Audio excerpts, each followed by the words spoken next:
Assalamualaikum warahmatullahi wabarakatuh. Selamat sore saudara. Sumatera Barat hari ini kembali menjumpai Anda Kamis 28 Maret 2024. Bersama saya Riki Saputra dan saya Nagmah Majid. Beragam informasi akan kami hadirkan untuk Anda sesaat lagi. Saudara, Sumatera Barat hari ini juga dapat Anda saksikan di YouTube channel TVRI Sumatera Barat dan juga di media sosial TVRI Sumatera Barat lainnya. Berikut kita saksikan cuplikan topik utama untuk hari ini.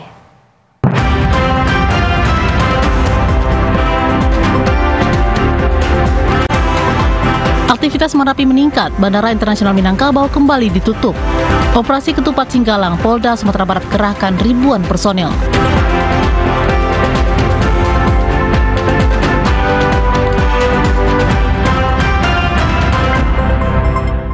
Kita ke informasi pertama, saudara. Warga Jorongkoto, Nagari Koto Baru, Sepuluh Koto, Tanah Datar khawatir dengan kondisi Gunung Merapi. Erupsi yang mengeluarkan dentuman yang cukup keras pada Selasa lalu membuat warga ketakutan akan bencana letusan yang lebih besar. Erupsi Gunung Merapi yang terjadi pada Selasa lalu membuat warga yang bermukim di lereng Gunung Merapi, khususnya warga Jorongkoto, Nagari Koto Baru, Tanah Datar, mulai khawatir. Pasalnya erupsi yang terjadi mengeluarkan suara dentuman yang cukup keras dan disusul dengan jatuhnya abu vulkanik yang cukup tebal. Meningkatnya intensitas Merapi sejak beberapa hari terakhir membuat warga yang dominan berprofesi sebagai peladang ini lebih meningkatkan kewaspadaan, baik saat beraktivitas di ladang maupun pada malam harinya. Menurut Adek, salah seorang warga, saat ini aktivitas warga masih normal dan belum ada yang meninggalkan tempat tinggal mereka. Warga lebih memilih menunggu instruksi pemerintah terkait perlu atau tidaknya pengungsian ke lokasi yang lebih aman. Keluar lagi ya, keluar abu gitu kan. Jadi semakin agak resah juga sih masyarakat sini. Tapi sekarang mungkin dituntut kehati-hatian aja dulu gitu. Jadi, kalau semalam memang keras, Pak. Ada plastik makanya tuh, ada bekasnya, cuman mungkin kebesarannya tak kemana itu abu tuh. Tapi dentuman keras sekali ya, Pak? Dentuman keras sekali semua. Jam berapa itu, Pak? Sekitar jam 11, Pak, lah semalam tuh. Sudah berapa hari rasakan dentuman keras ini, Pak? Kalau dentuman kayaknya ini udah henti 3 kali ya, 3 hari, Pak. Waktu 3 hari sebelumnya itu memang besar sekali karena abunya juga lebih tebal ke sini. Sampai tanaman juga di lubangnya itu kayak semen itu. Di tengah erupsi Merapi, warga Jorongkoto masih memilih untuk tetap berladang meski ancaman kerugian di depan mata. Hal ini karena berladang menjadi satu-satunya mata pencarian mereka untuk mencukupi kebutuhan rumah tangga. Erika Yulidra Marta, TVRI Sumatera Barat. Saudara, Gunung Merapi kembali erupsi dan mengeluarkan lava pijar terlihat dan disertai dentuman keras. Kejadian ini masyarakat Bukit Batabuh khawatir dan sempat keluar rumah. Sementara itu, akibat sebaran abu vulkanik, pihak Bandara Internasional Minangkabau menutup operasional bandara mulai pukul 10 hingga pukul 14 waktu Indonesia Barat dan akan terus dievaluasi sampai dengan pemberitahuan lebih lanjut. 27 Maret 2024 terjadi 5 kali erupsi Gunung Merapi mulai dari pukul 00.45 waktu Indonesia Barat hingga pukul 21.52 waktu Indonesia Barat. Untuk kolom abu mencapai ketinggian 1000 hingga 1500 meter dari puncak kawah dengan mengeluarkan semburan lava pijar yang cukup tinggi mengakibatkan hujan abu di daerah Bukit Batabuh dan Tanah Datar. Wali Nagari Bukit Batabuh Firdaus mengatakan erupsi mengeluarkan dentuman yang cukup keras dan gempa yang membuat masyarakat ketakutan dan sempat keluar rumah karena khawatir terjadi letusan yang lebih besar. Dari 5 kali erupsi lontaran lava pijar yang terjadi pada pukul 00.45 merupakan yang paling tinggi dan besar daripada lontaran lava pijar yang terjadi beberapa waktu yang lalu. Namun pemerintah Wali Nagari menyayangkan saat aktivitas Gunung Merapi meningkat, tetapi pos yang ada di Bukit Batabuh, tepatnya di Cumantiang, ditutup dan posko saat ini hanya dipusatkan di kantor Camat Sungai Pua. Pemerintah Nagari berharap pemerintah kabupaten bisa kembali memberikan edukasi maupun pengarahan kepada masyarakat yang khawatir ancaman erupsi Merapi. Kurang itu jam 00.14 yang membuat warga atau masyarakat Nagari Bukit Batabuh itu berhamburan keluar rumah karena bunyi gemuruh yang begitu panjang dan sampai mengeluarkan pijar api yang cukup besar, yang sebelumnya mungkin pernah juga mengeluarkan pijar api tapi tidak terlihat sebesar ini gitu. Ya pertama sekali malam itu itu saya sendiri itu karena belum tidur semalam itu karena masih ada kegiatan, dan itu dirasakan pertama itu bunyi gemuruh yang diiringi dengan getaran yang sampai itu goyang ya pintu-pintu rumah itu, dan habis itu kita lihat keluar ya karena semalam itu gemuruh gitu aja gitu kan. Nah itu yang semalam. Sementara itu, pos pengamat gunung api mencatat, dalam satu hari ini sudah terjadi sebanyak 5 kali erupsi dengan kolom abu rata-rata 1.500 meter, dan dalam bulan Maret aktivitas erupsi meningkat signifikan terjadi sebanyak 7 kali, dengan jumlah keseluruhan sudah terjadi sebanyak 271 kali erupsi. Namun Gunung Merapi saat ini masih dalam level 3 siaga, dengan radius 4,5 km jarak radius berbahaya dari kawah. Sementara itu, akibat sebaran abu vulkanik, pihak Bandara Internasional Minangkabau menutup operasional bandara pada hari ini, tanggal 28 Maret 2024, mulai dari pukul 10 hingga pukul 14 waktu Indonesia Barat, dan akan diterus dievaluasi sampai dengan pemberitahuan lebih lanjut. Dari Kabupaten Agam, demikian laporan Jeffrey Wahyudi, TVRI Sumatera Barat. Saudara, baru saja kami memperoleh informasi terkait Bandara Internasional Minangkabau, Padang Pariaman, Sumatera Barat sudah beroperasi kembali pada pukul 13.51 waktu Indonesia Barat. Kita ke informasi selanjutnya. Meningkatnya aktivitas erupsi Gunung Merapi yang membawa sejumlah abu vulkanik di bulan Maret 2024 mengakibatkan pengedap iritasi saluran pernafasan di Kecamatan Sungai Pua meningkat drastis jika dibandingkan dengan bulan sebelumnya. Pengedap iritasi saluran pernafasan di Kecamatan Sungai Pua, Kabupaten Agam meningkat drastis di bulan Maret 2024 akibat meningkatnya aktivitas erupsi Gunung Merapi yang membawa abu vulkanik. Kepala Puskesmas Sungai Pua, Andi Suhendro, mengatakan Maret 2024 tercatat sebanyak 221 orang mengalami iritasi saluran pernafasan. Dari total keseluruhan dari bulan Januari 2024 sebanyak 606 kasus ISPA yang sudah ditangani pihak Puskesmas. Namun kendati demikian, kasus ISPA sempat melandai di bulan Februari dan terjadi lonjakan tinggi saat memasuki bulan Maret 2024. Pengidap ISPA kebanyakan anak-anak dan lanjut usia, serta dominasi adanya penyakit bawaan. Sudah ada 606 kasus, di mana di bulan Februari kita memperlihatkan grafiknya landai dan ada peningkatan di sekitar awal Maret. Ini disebabkan karena di akhir Februari kalau nggak salah sampai menjelang awal puasa, erupsi Merapi semakin sering, yang jaraknya semakin intervalnya semakin. Tapi alhamdulillah saat ini erupsi sudah mulai tenang.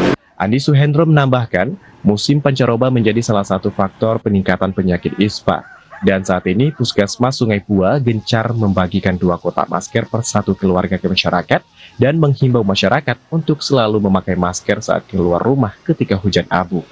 Dari Kabupaten Agam, demikian laporan Jeffrey Wahyudi, TVRI Sumatera Barat. Kita beralih ke informasi lainnya, Saudara. Kasus demam berdarah denggi ditemukan di Kecamatan Sikakap sejak awal tahun 2024. Guna mencegah lonjakan kasus DBD ini, Dinas Kesehatan Mentawai mengimbau warga untuk menjaga pola hidup bersih dan sehat. Kepala Bidang Pencegahan dan Pengendalian Penyakit Dinas Kesehatan Kabupaten Kepulauan Mentawai, Shirley Marlinda, menyebutkan hingga saat ini kasus positif demam berdarah yang telah dilaporkan sebanyak 4 kasus di Kecamatan Sikakap. Pada bulan Januari 2024 1 kasus, kemudian pada bulan Maret 3 kasus. Sementara itu untuk tahun 2023 kasus DBD yang dilaporkan nihil. Saat ini pasien telah dinyatakan pulih dari penyakit DBD setelah menjalani rangkaian pengobatan. Ia menambahkan di Kecamatan Sipora Utara juga sempat ditemukan 1 kasus pada bulan Maret dan sempat dirawat di Rumah Sakit Umum Daerah Mentawai. Kini pasien tersebut juga telah dinyatakan sembuh usai dirawat di RSUD Mentawai.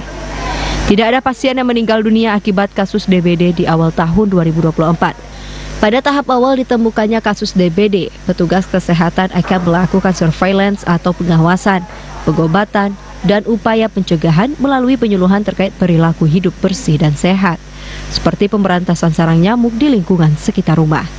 Selanjutnya, jika ditemukan kasus DBD, petugas kesehatan menindaklanjuti dengan melakukan fogging di lingkungan pasien yang terpapar kasus positif DBD pada radius 200 meter bersama Balai Karantina Kesehatan.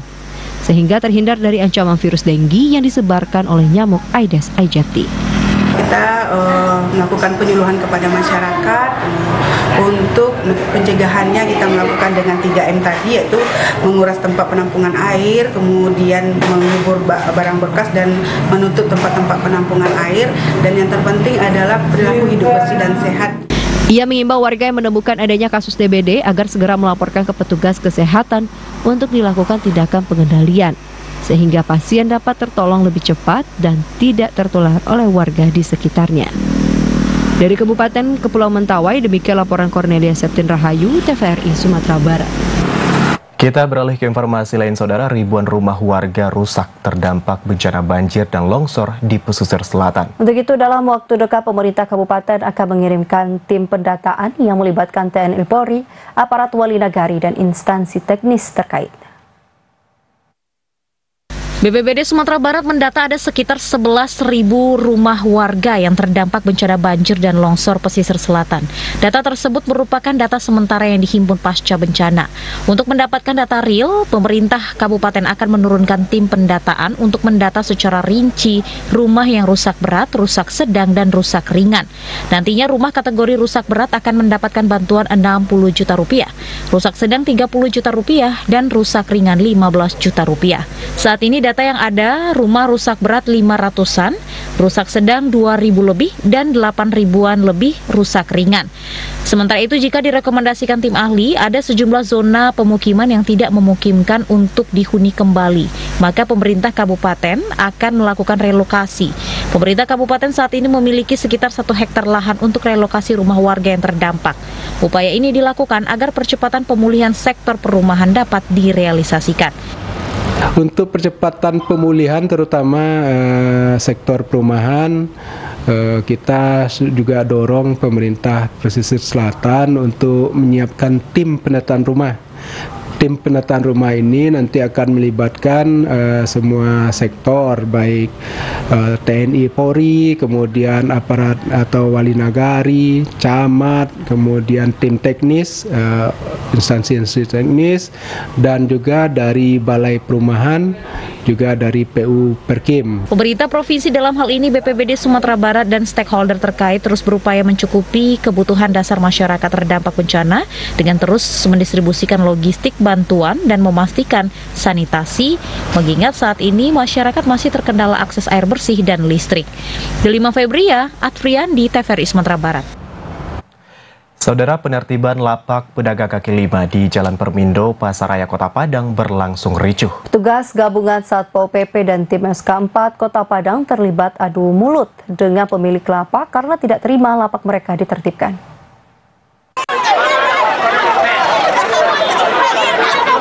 Beginilah suasana penertiban di kawasan Permindo Pasaraya Padang. Sejumlah pedagang terlibat saling dorong dengan petugas Satpol PP dan pemilik lapak pedagang kaki lima. Para PKL ini ditertibkan karena membuka dagangannya sebelum waktu yang ditentukan, yakni pukul 15 waktu Indonesia Barat. Akibat lapak pedagang, arus lalu lintas terganggu karena badan jalan dipenuhi lapak pedagang, sehingga petugas gabungan melakukan penertiban dan penyitaan terhadap lapak pedagang. Kabid Tantibum Tranmas Satpol PP Padang meminta para pedagang di kawasan Pasaraya dan Permindo agar tetap mematuhi aturan berjualan di kawasan tersebut sehingga tidak mengganggu ketertiban umum dan kemacetan lalu lintas. Senap. Penertiban tadi terjadi riak dan keributan di lokasi itu terjadi pada saat petugas yang dari Satuan Polisi Pamung Praja bersama dengan Transit Pasar dan SK4 melakukan tindakan terkait dengan barang dagangan yang berada di lokasi tersebut, dan disinyalir lokasi tersebut ternyata barang dagangannya ditinggalkan selama 1 kali 24 jam. Berada pada lokasi yang tidak ada pemilik barang dagangannya, kita berusaha dan berupaya untuk melakukan penyitaan barang bukti. Pada saat kita melakukan penyitaan barang bukti tersebut, datang pedagang yang dari lokasi lain dan toko lain untuk mengamankan, dan terjadi riak dan keributan di lokasi tersebut. Rizaldi menambahkan pihaknya akan tetap melakukan pengawasan terhadap para PKL di Pasaraya dan Permindo agar tidak meninggalkan lapak dagangannya setelah berjualan. Demikian laporan Tuasaman Siregar, TVRI Sumatera Barat. Saudara, menjaga keamanan dan kenyamanan saat Lebaran 1445 Hijriah, Kepolisian Daerah Sumatera Barat akan menyiagakan ribuan personel gabungan di sejumlah jalur pemudik tahun 2024. Selain menyiagakan personil, Polda Sumatera Barat bersama pemerintah daerah juga mendirikan pos pengamanan dan pelayanan bagi para pemudik. Kepolisian daerah Sumatera Barat akan menyiagakan 2.545 lebih personil untuk mengamankan momen libur Lebaran Idul Fitri 1445 Hijriah. Ribuan personil tersebut akan tergabung dalam operasi Ketupat Singgalang 2024 yang bertugas mengamankan jalur mudik momen Lebaran 1445 Hijriah, yakni 4 hingga 16 April 2024 mendatang. Personel tersebut akan ditempatkan di lokasi rawan kecelakaan, kemacetan, dan gangguan keamanan lainnya di wilayah hukum Polda Sumatera Barat selama momen Lebaran. Selain menyiapkan ribuan personel gabungan, Polda Sumatera Barat juga akan mendirikan 37 pos pengamanan dan 50 pos pelayanan serta 3 pos terpadu. Kabid Humas Polda Sumatera Barat Dwi Sulistiawan menjelaskan, selama operasi Ketupat mendatang, Polda Sumatera Barat akan fokus dalam pengamanan lokasi sholat Hari Raya Idul Fitri. Terkait dengan jumlah personil yang dilibatkan, ini kita bagi menjadi 2. Untuk personil Polri sendiri, itu yang kita libatkan kurang lebih 2.545 personil, ya, yang terdiri dari Polda Sumatera Barat dan Polres jajaran. Kemudian untuk instansi terkait TNI, ya, dan instansi terkait lainnya itu kurang lebih yang kita libatkan sekitar 2.187 orang. Selama operasi Ketupat mendatang, Polda Sumatera Barat akan fokus pada pengamanan lokasi sholat Hari Raya Idul Fitri, terminal, pelabuhan, bandara, pusat keramaian, dan tempat wisata. Polda Sumbar bersama pemerintah Provinsi Sumatera Barat juga menetapkan one-way system atau sistem jalan satu arah Padang Bukit Tinggi, yakni 7 hingga 15 April 2024. Sistem jalur satu arah ini dinilai efektif mengurai kemacetan saat mudik Lebaran nanti. Demikian laporan Tuasaman Siregar, TVRI Sumatera Barat. Saudara, tetaplah bersama Sumatera Barat hari ini. Usai jeda kami akan kembali dengan sejumlah informasi lainnya, di antaranya tentang tiket bus akap trayek Medan Aceh Padang Palembang penuh hingga 8 April 2024. Informasi selengkapnya sesaat lagi. Jadi, Bapak Ibu sekalian, memang untuk penyaluran set-top box gratis wilayah ini, kamilah penanggung jawabnya. Benar. LPS lah yang berkomitmen menyediakan bantuan STB untuk rumah tangga miskin. Perkiraan jumlah rumah tangga miskin 6,7 juta. Ini sesuai PP 46 tahun 2021. Kominfo pun juga ikut dalam penyaluran STB. Pemerintah mempersiapkan sekitar 1 juta bantuan STB. Walah, jadi wilayah ini tanggung jawab TV swasta. Iya. Nah, jika Bapak Ibu ingin memantau info penyaluran STB, bisa lihat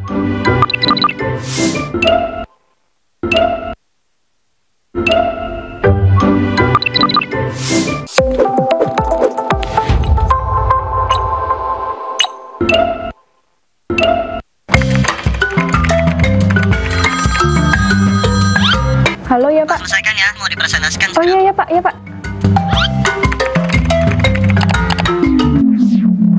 Ya, di lampu.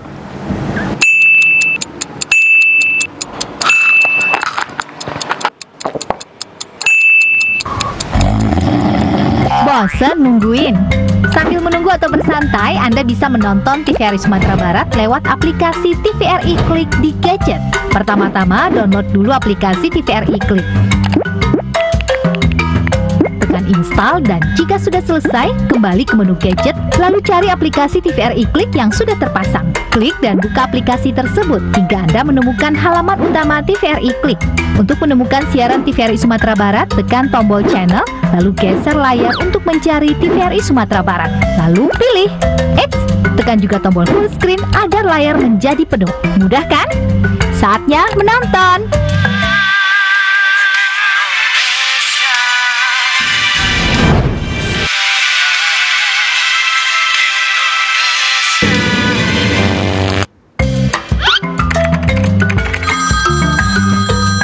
Gimana? Ya, lo, Pak. 5 menit lagi kirim ke saya ya? Hah? 5 menit lagi?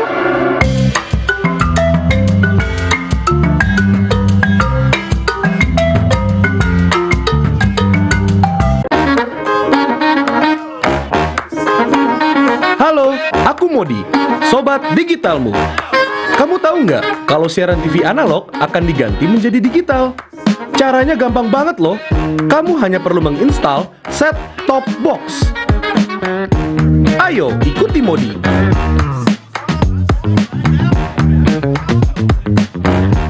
Siaran TV digital membuat gambar televisimu menjadi lebih bersih.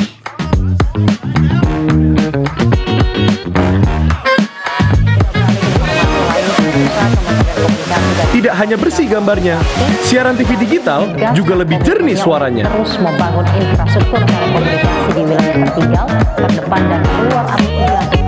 Selain membuat gambar lebih bersih dan suara lebih jernih, teknologi TV digital juga lebih canggih. Ayo, kita kembali ke lab.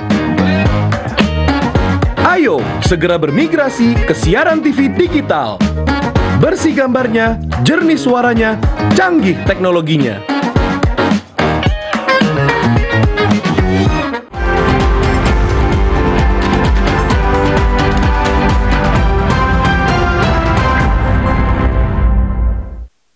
Terima kasih Anda masih bersama Sumatera Barat hari ini. Saudara, kita ke informasi selanjutnya. Ombudsman Republik Indonesia Perwakilan Sumatera Barat kembali membuka posko pengaduan THR. Untuk itu, tenaga kontrak atau honorer yang tidak mendapatkan THR di hari Lebaran tahun ini diimbau berani melapor jika hak tidak terpenuhi. Sama seperti tahun-tahun sebelumnya, tahun ini Ombudsman Republik Indonesia Perwakilan Sumatera Barat kembali membuka posko pengaduan THR di kantor Ombudsman di kawasan Sawahan Padang. Posko ini bertujuan untuk memfasilitasi tenaga honorer atau kontrak yang laporannya tidak ditindaklanjuti oleh Dinas Tenaga Kerja terkait pengaduan keterlambatan THR atau tidak menerima THR. Selama mengikuti prosedur pelaporan, Ombudsman akan mengawal laporan tersebut hingga THR dicairkan oleh perusahaan atau instansi terkait. Untuk itu, Ombudsman mendorong tenaga honorer tidak takut melapor jika belum menerima hak THR mereka. Rendra Catur Putra, Kepala Keasistenan Penerimaan dan Verifikasi Laporan mengatakan, tahun lalu Ombudsman menerima sejumlah pengaduan terkait tidak kunjung dicairkannya THR pelapor. Dalam hal ini, Ombudsman meminta pelapor untuk melapor terlebih dahulu ke Dinas Tenaga Kerja Kota Padang. Jika laporan tidak ditindaklanjuti, barulah Ombudsman mengambil peran mendorong Dinas Tenaga Kerja untuk memanggil perusahaan terkait. Jikalau nanti ada keraguan-keraguan atau keluhan-keluhan dari masyarakat berkaitan dengan THR tersebut, misalkanlah tidak mendapatkan informasi yang jelas berkaitan dengan THR, itu bisa datang ke Ombudsman untuk berkonsultasi. Nanti dari konsultasi itu bisa juga kita jelaskan yang mana menjadi kewenangan pemerintah, yang mana menjadi kewenangan khususnya Dinas Tenaga Kerja di provinsi yang ada. Nah, begitu. Fasilitasi pengaduan THR bagi tenaga honorer sangat penting dilakukan, mengingat hak tenaga kerja diatur dalam undang-undang dan harus dikawal sesuai peruntukannya. Delima Febriat, Friandi, TVRI Sumatera Barat. Kita ke informasi lainnya, Saudara. KPU Kabupaten Dharmasraya membuka kotak suara untuk mengambil dokumen dalam menghadapi laporan perselisihan hasil pemilu atau PHPU tahun 2024 di Mahkamah Konstitusi. Pembukaan kotak suara diawasi dan disaksikan oleh Bawaslu Kabupaten Dharmasraya.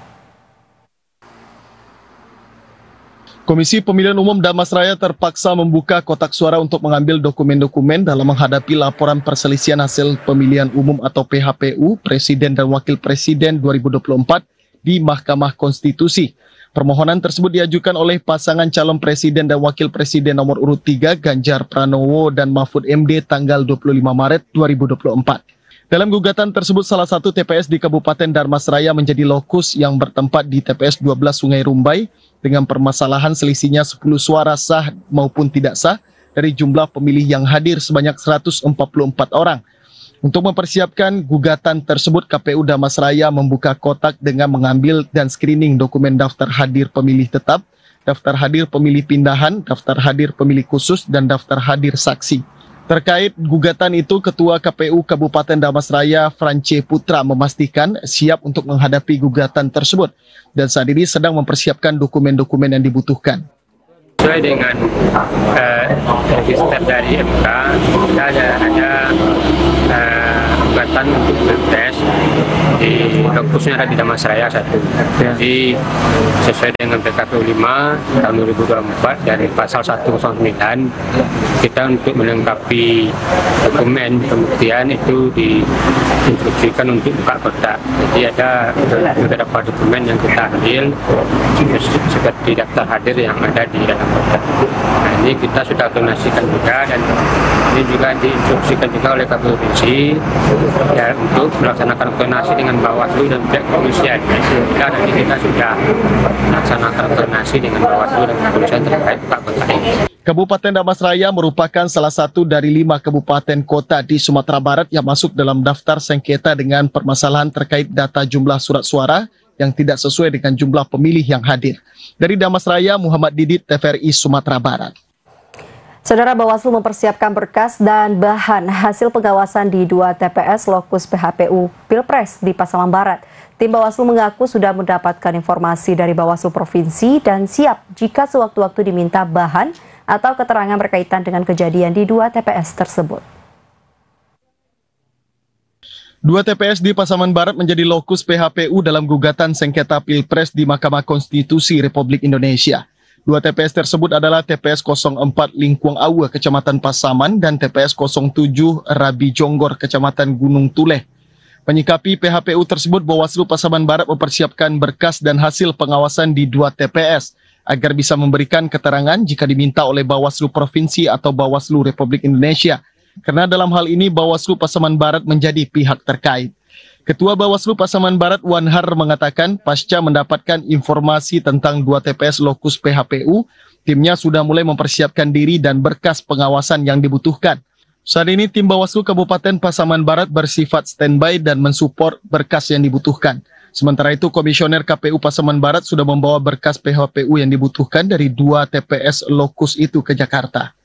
Di Kabupaten Pasaman Barat terkait dengan persiapan PHPU, kita dapat 2 TPS lokusnya, jadi TPS 04 Nagari Lingkuang, Kecamatan Pasaman, kemudian TPS 07 Nagari Rabi Jonggor, Kecamatan Gunung Tuleh. Nah, terkait dengan itu tentu kita dari Bawaslu Kabupaten Pasaman Barat mempersiapkan hasil-hasil pengawasan kita. Nanti seketika nanti kita diminta untuk memberikan keterangan, karena kita dari Bawaslu adalah pihak terkait dalam rangka PHPU ini. Bawaslu mengaku memiliki berkas pengawasan di setiap TPS di Pasaman Barat, termasuk di 2 TPS tersebut. Sementara itu, PHPU untuk hasil Pileg dan DPD belum ada informasi, dan Bawaslu tetap siaga dan standby menunggu tahapan sengketa hasil di Mahkamah Konstitusi.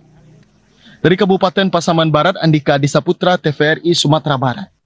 Kita beralih ke informasi lainnya, Saudara. Tiket bus antar kota antar provinsi trayek Padang Palembang dan Padang Medan Aceh penuh hingga tanggal 8 April 2024. Sementara untuk harga tiket terhitung tanggal 27 Maret 2024 berangsur naik sebesar Rp25.000 dan meningkat hingga angka Rp400.000 pada puncak arus mudik nanti.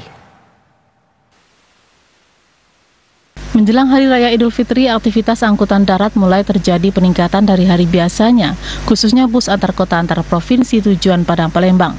Biasanya jumlah armada yang diberangkatkan 1 unit per hari dan kini bertambah menjadi 2 unit. Sementara tiket bus antar kota antar provinsi trayek Padang Palembang telah penuh hingga tanggal 8 April 2024 dengan 3 unit armada. Pemesanan tiket bus juga penuh usai Lebaran nanti mulai tanggal 16 hingga 20 April. Sedangkan untuk harga tiket telah mengalami kenaikan sejak tanggal 27 Maret 2024 dari Rp325.000 menjadi Rp350.000. Namun mulai tanggal 3 hingga 20 April 2024 harga tiket naik menjadi Rp400.000 dan akan kembali normal pada tanggal 21 April nanti. Kalau seminggu ke Lebaran dari tanggal 3 sampai tanggal 8 tuh udah penuh tuh, udah 2 mobil, udah tambah 1 mobil lagi bantuan. Tidak full ya? Ya, udah full dari tanggal 3 sampai tanggal 8 lah udah full tuh. Setelahnya gimana? Normal. Setelah Lebaran? Oh, peningkatan. Sudah Lebaran dari tanggal 16 sampai tanggal 20 tuh udah penuh tuh. Penuhnya pesanan tiket bus antar kota antar provinsi juga terjadi pada trayek Padang Medan Aceh. Namun pihak Pulbus Trayek Padang Medan Aceh belum menaikkan tarif tiket karena masih menunggu keputusan perusahaan. Udah mulai ada lonjakan penumpang dari yang biasa. Biasa mungkin kurang, mungkin H-10 itu udah bilang kita ada penuh-penuh lah gitu. Ya. Yang pemesanan udah penuh sekali ini perhitungan kapan? Biasanya yang udah penuh-penuh sampai min 9 lah itu Bu. Mungkin siap plusnya nanti mungkin belum ada lonjakan, masih biasa-biasa. Jadi kalau tiket kita sekarang ada penuh mulai tanggal berapa nih Pak? Tanggal 3 sampai tanggal 9 lah itu udah. Ya. Agen tiket bus memprediksi animo masyarakat menggunakan jasa bus antar kota antar provinsi pada lebaran tahun ini tidak akan jauh berbeda dengan lebaran dari tahun lalu. Novika Judi Sartika, TVRI Sumatera Barat.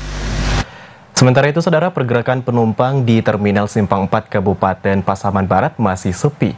Sebagian besar agen bus hanya memberangkatkan penumpang beberapa orang saja. Penumpang diperkirakan ramai tanggal 6 April mendatang. 10 hari jelang Lebaran Idul Fitri, aktivitas penumpang dan armada di Terminal Simpang 4 Kabupaten Pasaman Barat masih sepi. Sebagian besar agen atau perusahaan bus hanya memberangkatkan beberapa penumpang dengan tujuan luar provinsi. Sepinya mobilisasi penumpang karena sebagian besar masih dalam masa kerja. Namun penumpang untuk luar provinsi sudah mulai ramai memesan tiket penerbangan. Sepinya mobilisasi penumpang karena sebagian besar masih dalam masa kerja. Namun penumpang untuk luar provinsi sudah mulai ramai memesan tiket pemberangkatannya 3 hari sebelum Lebaran. Berdasarkan informasi dari sejumlah agen dan loket bus, harga tiket luar provinsi mengalami kenaikan sekitar Rp20.000 per penumpang. Sementara di dalam provinsi berkisar Rp10.000 per penumpang. Kenaikan itu dampak kenaikan BBM dan biaya lainnya. Tila pengurus ALS di Terminal Simpang 4 mengaku untuk tujuan Medan, saat ini jumlah penumpang masih sepi. Namun untuk tanggal 6 April hingga 1 hari jelang Lebaran, tiket habis terjual. Bahkan satu agen memberangkatkan 2 armada per hari atau lebih 100 penumpang. Kondisi serupa juga terjadi pada loket Ujung Gading. Tiket menuju Medan saat ini dijual Rp260.000, padahal hari normal Rp240.000. Kenaikan tiket berlaku nasional dari perusahaan dan terjadi di momen mudik dan balik Lebaran. Untuk tanggal 6, tanggal 7, tanggal 8, alhamdulillah udah mulai penuh satu mobil. 6, 7, 8. Itu kemungkinan ramainya kapan? Kan Lebaran ke 10-11 nih. 6, 7, 8. 6, 7, 8. Ya. Untuk balik ramai juga kapan? Untuk balik ramai juga, insya Allah ramai juga. Udah banyak orang yang melapor, ambil tiket. Para agen memprediksi penumpang ramai 1 minggu lagi. Secara kuantitas armada mereka masih memadai, namun jumlah penumpang berkurang. Dampak dari banyaknya pemudik menggunakan mobil pribadi atau pulang pasamo, hingga faktor kesulitan ekonomi. Dari Kabupaten Pasaman Barat, demikian laporan Andika Adisaputra, TVRI Sumatera Barat. Kita beralih ke informasi lain, saudara. Volume sampah di Kota Padang selama bulan Ramadan didominasi limbah dari rumah tangga. Bahkan volume limbah rumah tangga meningkat 20%. Meski demikian, peningkatan limbah rumah tangga ini tidak menambah tumpukan sampah di TPA Ayia Dingin karena turunnya limbah dari perkantoran, jasa, dan industri. Sampai diangkut ke TPA Air Dingin Kota Padang pada bulan Ramadan dan di hari biasa sama, yakni 640 ton per hari. Namun yang membedakan volume sampah di Kota Padang selama bulan Ramadan yakni meningkatnya volume limbah rumah tangga sebesar 20%, yakni berupa limbah organik. Sebaliknya, limbah perkantoran, jasa, dan industri mengalami penurunan dibandingkan hari biasa. Kepala Dinas Lingkungan Hidup Kota Padang, Fadilan Fitra Masta, mengatakan untuk sampah kelapa di bulan Ramadan masih jauh di bawah limbah rumah tangga. Sampah kelapa hanya beberapa persen dari total sampah yang diangkut ke TPA Air Dingin. Sampah kelapa terlihat lebih banyak dan menumpuk karena lambatnya penanganan yang disebabkan tidak adanya armada khusus mengangkut sampah kelapa secara rutin. Bahkan pihak Dinas Lingkungan Hidup Kota Padang terpaksa melemburkan petugas kebersihan untuk menangani sampah kelapa. Ya, oke. Secara total sampah yang sampai ke TPA Ayia Dingin itu tetap sama. Jadi di bulan Ramadan dengan bulan-bulan lain itu secara totalnya tetap sama. Namun jumlah ritasi kita berubah. Untuk ritasi angkutan di perumahan-perumahan itu meningkat sampahnya itu meningkat 20% rata-rata. Sedangkan sampah-sampah untuk di daerah perkantoran, jasa, industri itu menurun. Namun secara total yang di TPA tetap sama. Untuk menjaga Kota Padang tetap terlihat bersih selama Ramadan, maka penjual kelapa muda diimbau untuk membenahi sampah dagangannya agar tidak tampak berserakan hingga nantinya diangkut oleh petugas kebersihan. Novika Jenisartika, TVRI Sumatera Barat. Saudara, Satreskrim Polresta Padang menangkap seseorang yang sudah masuk dalam daftar pencarian orang atau DPO pelaku tindakan kriminal kupak warung di kawasan Koto Baru, Kecamatan Lubuk Begalung, Kota Padang. Berdasarkan pemeriksaan petugas, pelaku sudah beraksi di 5 lokasi di wilayah Kota Padang. Pria berinisial R 23 tahun DPO kasus kriminal pencurian kupak warung ditangkap tim Klewang Satreskrim Polresta Padang di daerah Koto Baru, Kecamatan Lubek, Kota Padang. Saat penangkapan, keluarga pelaku histeris tidak percaya atas tindakan pelaku pencurian yang menargetkan sejumlah warung. Proses lebih lanjut, pelaku dibawa ke Mapolresta Padang untuk pemeriksaan. Dari tangan pelaku, petugas menyita 1 unit sepeda motor yang digunakan oleh pelaku saat beraksi. Berdasarkan pemeriksaan petugas, pelaku telah melakukan tindak pencurian di 5 warung di sejumlah wilayah di Kota Padang. Pelaku nekat melakukan tindakan pencurian karena terdesak kebutuhan ekonomi. Pelaku ditangkap berdasarkan pemeriksaan 2 rekan pelaku yang terlebih dahulu ditangkap polisi. 1 tersangka yang telah kita amankan merupakan DPO yang sebelumnya telah kita amankan 2 orang tersangka, itu pencurian atau kupak ruko.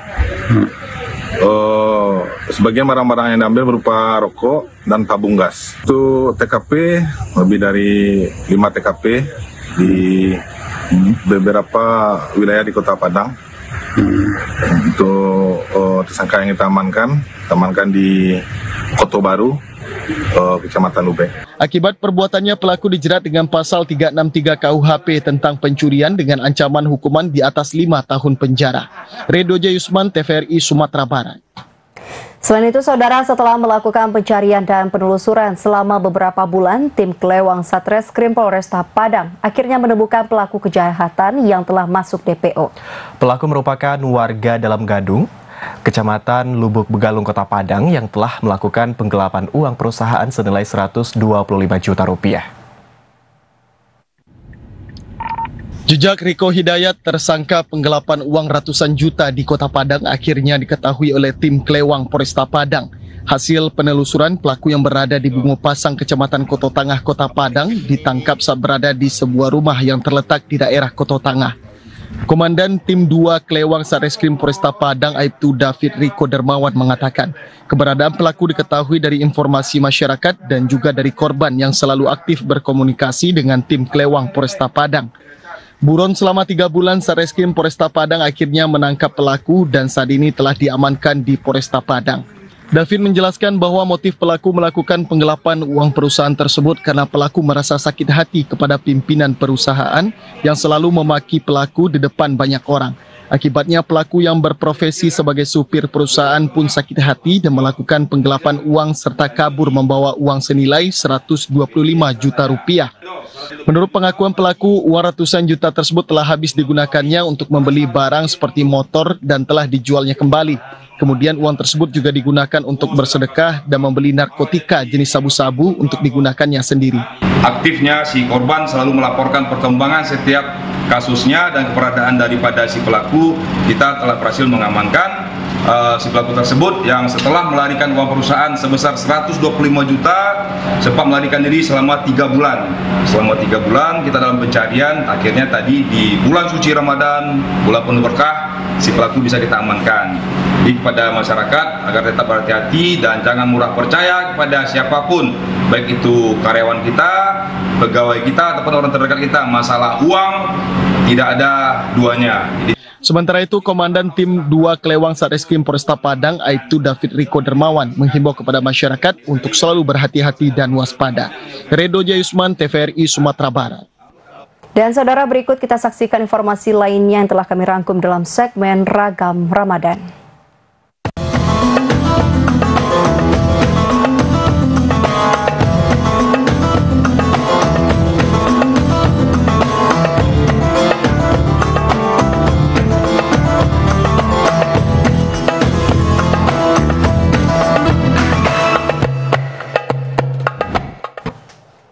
Sebuah masjid berdiri kokoh dan indah dengan ornamen kaligrafi ayat-ayat Al-Quran yang dibuat oleh warga binaan di rumah tahanan kelas 2B Padang.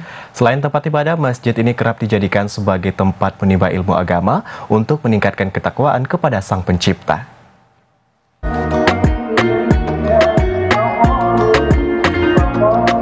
Inilah Masjid Baitul Ansar berdiri di dalam rumah tahanan kelas 2B Padang. Masjid ini tidak kalah indah dan unik dari masjid yang berada di luar lembaga permusyarakatan.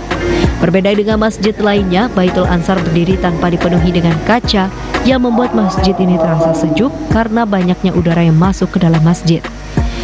Tidak kalah unik juga, seluruh tembok dan tiang masjid memiliki ornamen kaligrafi ayat-ayat Al-Quran yang ditulis dengan tangan dari seorang warga binaan yang menjalani masa hukuman pada tahun 2017 lalu. Warga binaan yang menulis seluruh ornamen kaligrafi pada Masjid Baitul Ansar tersebut adalah mantan Rektor Universitas IAIN Imam Bonjol Padang yang dahulunya tersandung kasus korupsi.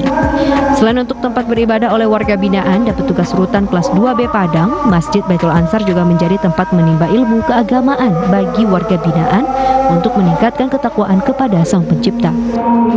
Inilah semua para warga binaan bisa bertemu dengan segala usia, dengan segala latar belakang, berkumpul dengan semua para pejabat atau pegawai yang ada di sini yang melayani kami, kemudian warga binaan, terjadi interaksi di antara kita, kemudian para ulama-ulama kita undang dari luar untuk hadir mencerahkan kami, sehingga terjadi sebuah pembangunan dalam keumatan di Masjid Baitul Ansar.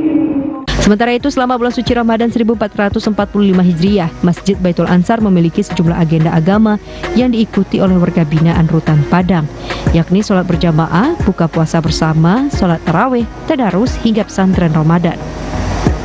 Redoja Yusman, TVRI Sumatera Barat.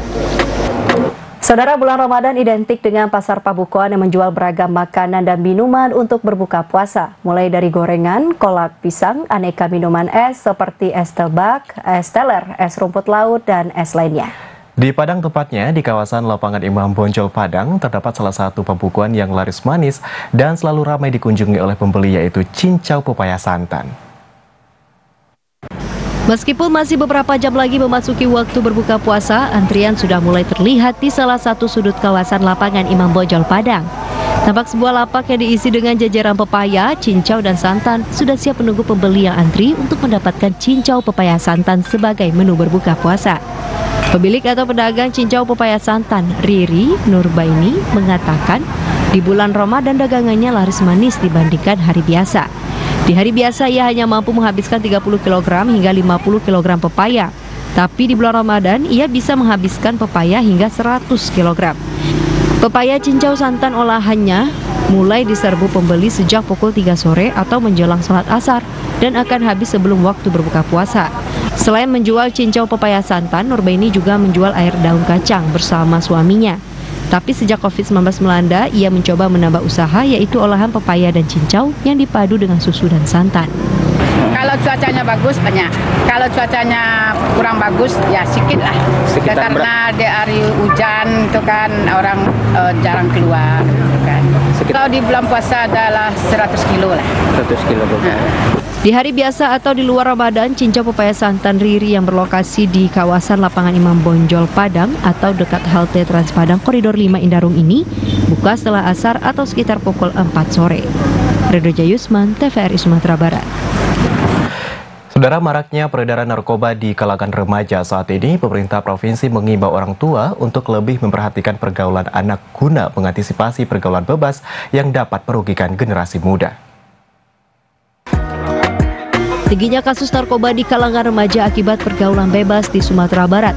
Pemerintah Provinsi Sumatera Barat meminta orang tua untuk lebih memperhatikan lingkungan bermain anak-anaknya guna mengantisipasi terjadinya ataupun mencegah kegiatan negatif.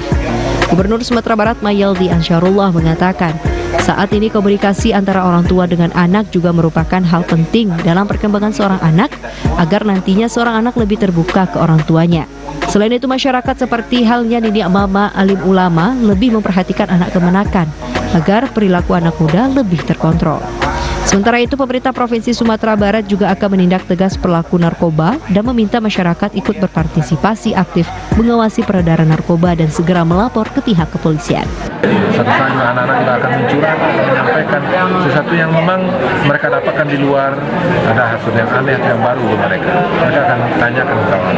Seperti ini yang pertama di rumah tangga keluarga. Dan yang kedua tentu adalah masyarakat. Bagaimana masyarakat yang menjadikan generasi muda itu anak mereka semua. Kalau ada di antara mereka yang melakukan hal tidak baik, maka itu kita ingatkan secara bersama-sama. Dan kemudian juga kita juga memberikan perlindungan kepada mereka secara bersama-sama.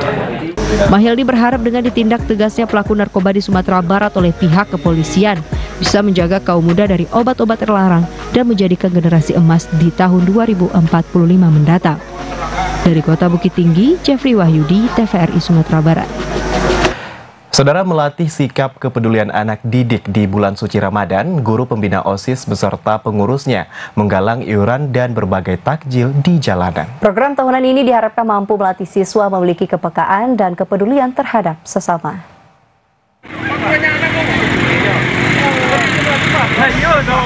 Beginilah aktivitas siswa-siswi SMA Negeri 1 Tanjung Raya, Kabupaten Agam.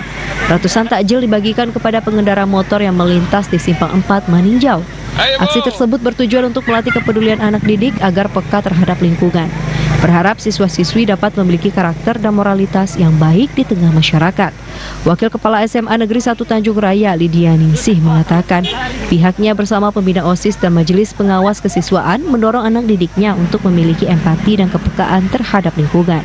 Salah satu upaya itu dapat dilakukan dengan aksi sosial berbagi takjil ke masyarakat.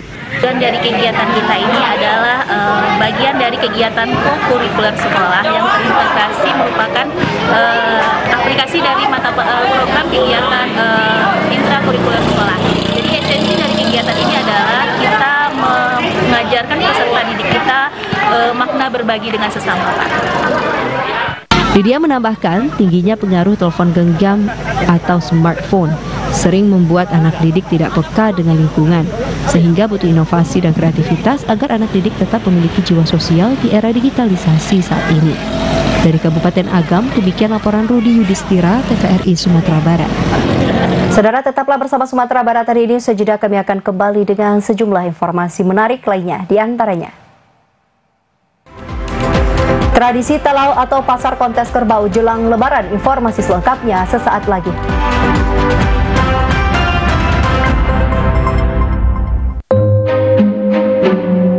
Anak si Mida, cucu Teh Roy.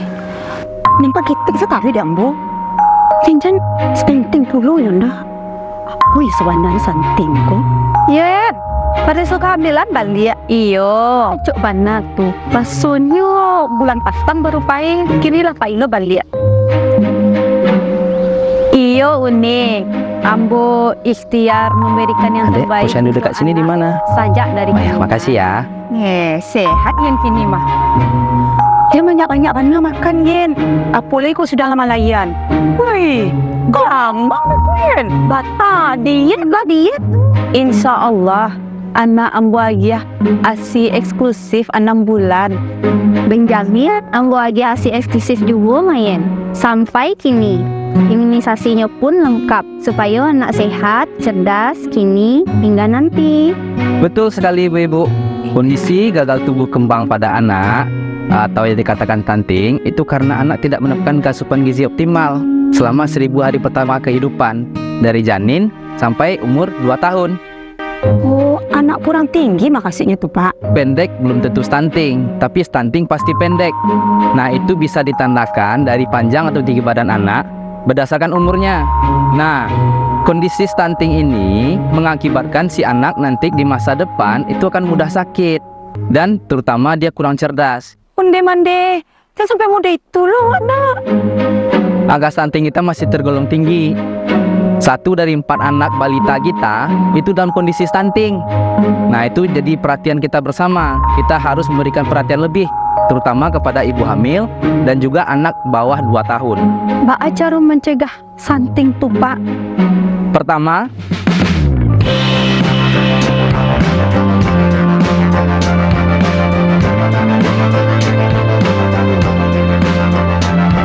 adonan new diet supaya budinya gol balik. Bak tu Pak. Yo, ada pula tu ibu yang tak nio magi anaknya asi. Bak tu Pak. Nah, ibu menyusui itu nak Bu harus mendapatkan cukup gizi, cukup makanan. Karena dia tuh harus memberikan anak juga makanan melalui ASI mereka.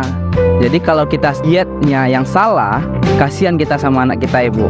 Oh gitu. Ya, pencegahan dan penanganan stunting itu jadi tanggung jawab kita bersama untuk menghadirkan sumber daya manusia yang unggul, menyongsong Indonesia Emas 2045. Yuk cegah stunting, anak sehat, masa depan cemerlang.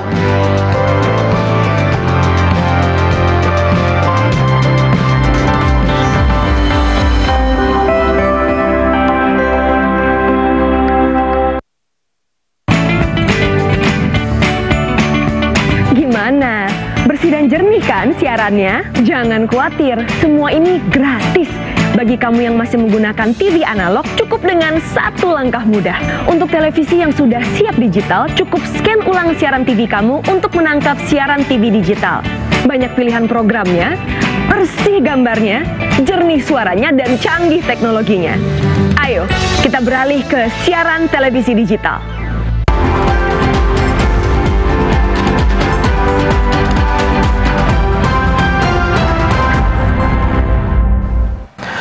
Terima kasih Anda masih bersama Sumatera Barat hari ini. Saudara, kita ke informasi selanjutnya. Ratusan kerbau milik peternak di Kabupaten Padang Pariaman mengikuti tradisi kontes talau atau kontes kerbau di Karong Kampung Paneh, Nagari Pakandangan, Kabupaten Padang Pariaman. Kontes pasar kerbau ini digelar untuk memotivasi masyarakat, khususnya kalangan anak muda, agar giat beternak kerbau. Karena kerbau salah satu ternak yang cukup menjanjikan. Di lahan perkebunan kelapa inilah tradisi kontes talau atau pasar kontes kerbau dilaksanakan. Tepatnya di Korong Kampung Paneh, Nagari Pakandangan, Kabupaten Padang Pariaman. Terlihat ratusan kerbau milik petani di Kabupaten Padang Pariaman berkumpul di sini untuk mengikuti kontes kerbau atau talau. Kontes kerbau yang dimaksud bukanlah kerbau itu harus dihias atau berpenampilan menarik, melainkan untuk mencari kerbau yang lebih gemuk dan tinggi serta sehat. Penilaian melibatkan instansi terkait dari Dinas Peternakan dan Kesehatan Hewan Kabupaten Padang Pariaman agar penilaian yang dilakukan lebih objektif dan bisa dipertanggungjawabkan. Satu persatu kerbau milik petani dinilai, mulai dilihat dari giginya, diukur besar tubuh dan tinggi kerbau. Bagi siapa yang kerbaunya memiliki kriteria tersebut, ialah sang pemenang dan berhak membawa pulang trofi dan tabanas. Dedi Edward Datuk Panduko Sirajo, tokoh masyarakat Pakandangan, mengatakan kegiatan itu merupakan kegiatan rutin yang dihelat setiap bulan puasa menjelang Idul Fitri dan sudah dilakukan turun-temurun sejak ratusan tahun lalu. Tujuannya untuk memotivasi masyarakat khususnya kalangan anak-anak muda untuk giat beternak dan saat ini mulai ditinggalkan. Ya, ini adalah satu kegiatan di mana di Nagari Pakandangan itu kan dari dulunya sudah terkenal dengan pasar ternaknya. Ya. Nah, setiap tahunnya di Nagari Pakandangan ya, dengan inisiatif dari Minggu Mama membuat suatu pagelaran namanya talau, yang kalau secara Indonesianya disebut dengan kontes ternak kerbau. Jadi para peternak-peternak menampilkan ternaknya ke sini supaya diperlihatkan kepada masyarakat luas dan juga akan bisa menjadi transaksi juga di sini. Selain kontes kerbau juga dilakukan transaksi jual beli kerbau oleh warga di masing-masing korong yang nantinya akan dipotong di musim lebaran datang. Dan dagingnya akan dibagi ke seluruh warga di daerah mereka masing-masing. Atau orang Padang Pariaman menyebutnya dengan istilah daging baonggo. Menyembelih ternak lebaran waktu Kebarayu dengan cara pemotongan warga korong yang dibagi-bagi dalam tampilannya.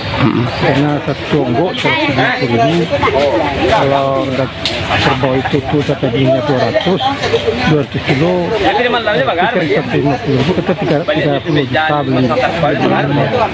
Kegiatan ini akan kembali dihelat Kamis depan karena tradisi pasar talau dilaksanakan 2 kali dalam setahun di bulan puasa. Dari Padang Pariaman, demikian laporan Abdul Syahril, TVRI Sumatera Barat. Saudara, informasi tadi sekaligus menutup perjumpaan kita dalam Sumatera Barat hari ini. Saya Nagmah Majid. Dan saya Riki Saputra, mewakili kerabat kerja yang bertugas, mohon pamit undur diri. Terima kasih atas kebersamaan Anda. Assalamualaikum warahmatullahi wabarakatuh. Selamat sore dan sampai jumpa.